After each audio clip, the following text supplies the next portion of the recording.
Hello students, NPO में आज इस क्वेश्चन को देखते हैं। हमारे बुक में 34 है, आपके बुक में नंबर्स कुछ आगे पीछे हो सकता है। देखो लिखता है राजस्थान सोसाइटी का क्वेश्चन बना रहे 31 मार्च 2014 का। हम लोग को रिसीट एंड पेमेंट अकाउंट दिया है, नीचे कुछ एडिशनल इन्फॉर्मेशन है और इसमें सब्सक्रिप्शन वाला पॉइंट सबसे खास है। देखो यहाँ सब्सक्रिप्शन 3 साल का दिया है, एरियर सब्सक्रिप्शन रिसीट साइड दिया है, मिला है तो 3 पार्ट में दिया है। पहला है एरियर यानी पिछले साल का मिला, करेंट ईयर का मिला एंड एडवांस यानी अगले साल का मिला। तो पिछले साल का मिला है 600, इस साल का है 70,000 और अगले साल का 500, टोटल मिला 71,100। पहले एडिशनल इंफॉर्मेशन में सब्सक्रिप्शन का पॉइंट्स पढ़ते हैं।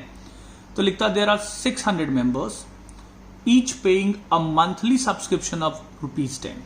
तो 600 मेंबर हैं और हर कोई मंथली 10 रुपया देते हैं, यानी ईयरली 120 रुपया देते हैं। तो टोटल हो गया 72,000, यानी सब्सक्रिप्शन में हर साल 72,000 रुपीज हम लोग को मिलना चाहिए।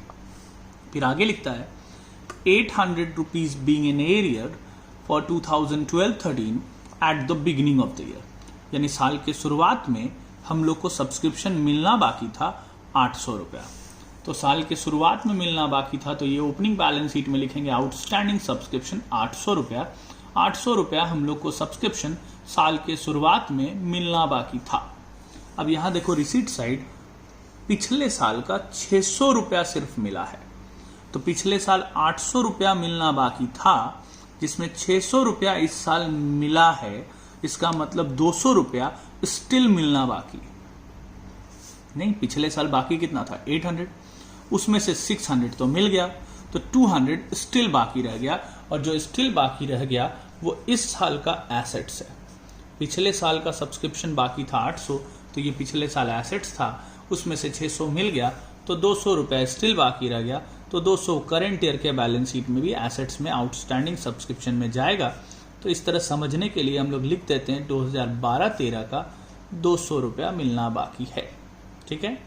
अब देखो करंट ईयर का मिला है 70,000, तो करंट ईयर का मिला है 70,000। तो हम लोग पिछले वीडियो में पढ़े थे, जब भी इस तरह से 3 साल का दिया रहेगा तो करंट ईयर के इनकम में लिखने के लिए आप बीच वाला ले लीजिएगा जो इस साल के लिए मिला। तो इस साल के लिए मिला 70,000, जबकि हर साल मिलना चाहिए 72,000, तो 2,000 मिलना बाकी हो गया।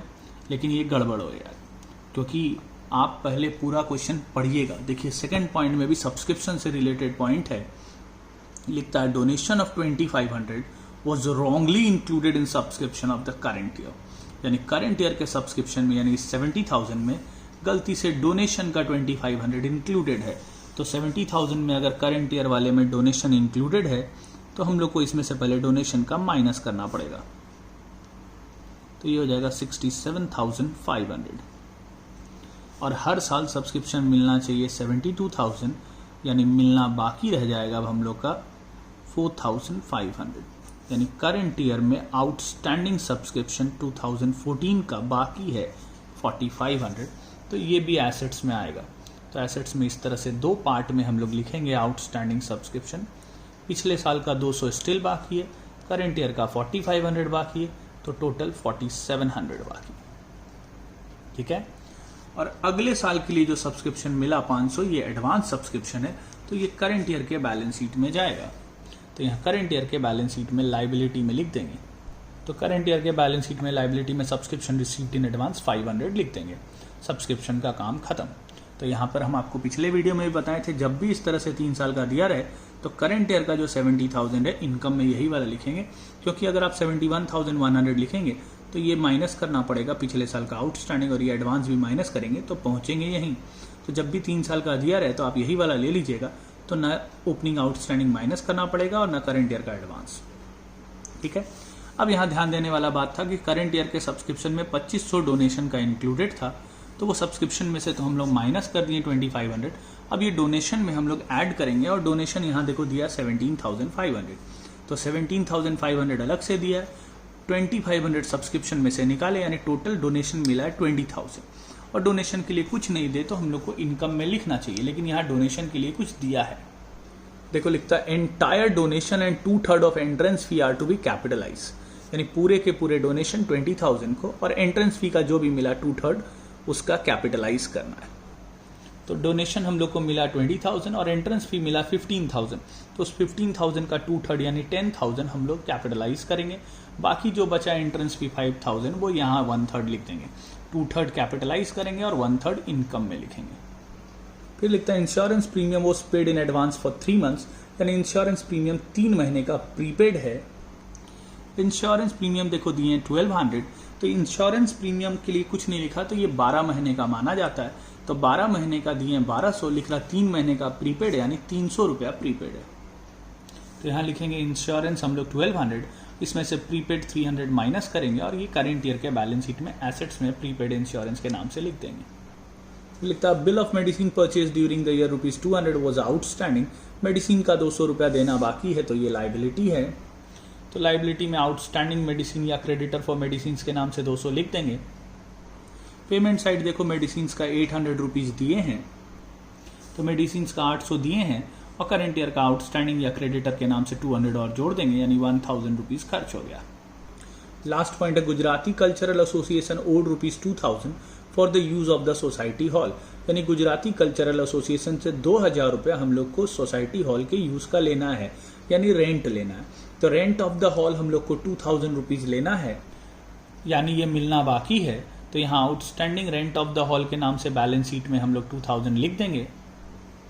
देखो रिसीट साइड में रेंट ऑफ द हॉल हम लोग को 8700 मिला है, तो जो मिला है वो हम लोग इनकम में लिखेंगे। रेंट ऑफ द हॉल 8700 और आउटस्टैंडिंग 2000 जोड़ेंगे तो बाहर हो जाएगा 10,700।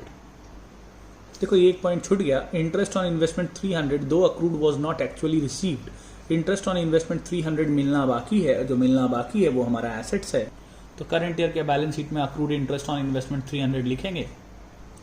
देखो इंटरेस्ट ऑन इन्वेस्टमेंट्स हम लोग को मिला है 2700, तो ये इनकम में लिखेंगे 2700 इंटरेस्ट ऑन इन्वेस्टमेंट्स के नाम से, और 300 जो मिलना बाकी है वो इसमें ऐड कर देंगे तो बाहर हो जाएगा 3000।